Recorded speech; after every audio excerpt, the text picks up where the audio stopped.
নবাব সিরাজউদ্দৌলাকে তাড়িয়ে বাঙালি ইংরেজদের ২০০ বছর গোলামি করেছে। শেখ হাসিনা তোমাকে তাড়িয়ে এরা পাকিস্তানের গোলামি করবে আরও ৪০০ বছর। তুমি কাদের মানুষ বানাতে চাও নেত্রী?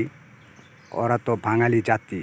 সেই বাঙালি জাতি কখনো মানুষ হবে না, কারণ বাঙালি তো অমানুষ, গাদ্দার।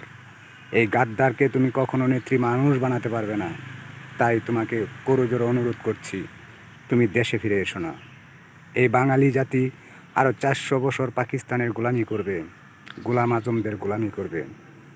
ভালোটা এই বাঙালি কখনোই চায়নি। বাঙালি একটা চোরের জাতি, বাঙালি গাদ্দার। তুমি যতবারই এদের ভালো করার চেষ্টা করবে, এদের মানুষ করার চেষ্টা করবে, এরা কখনোই মানুষ হবে না। এরা তোমার সাথে গাদ্দারি করবে, তোমাকে অবশেষে চোর বানাবে। তাই তুমি আর দেশে ফিরে এসো না। নবাব সিরাজউদ্দৌলাকে তাড়িয়ে বাঙালি ইংরেজদের ২০০ বছর গোলামি করেছে।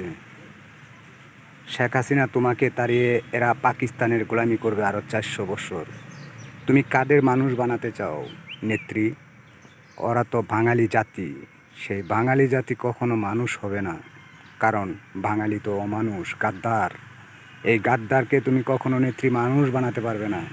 তাই তোমাকে করজোড়ে অনুরোধ করছি, তুমি দেশে ফিরে এসো না। এই বাঙালি জাতি আরও ৪০০ বছর পাকিস্তানের গোলামি করবে, গোলাম আজমদের গোলামি করবে। ভালোটা এই বাঙালি কখনোই চায়নি। বাঙালি একটা চোরের জাতি, বাঙালি গাদ্দার। তুমি যতবারই এদের ভালো করার চেষ্টা করবে, এদের মানুষ করার চেষ্টা করবে, এরা কখনোই মানুষ হবে না। এরা তোমার সাথে গাদ্দারি করবে, তোমাকে অবশেষে চোর বানাবে। তাই তুমি আর দেশে ফিরে এসো না।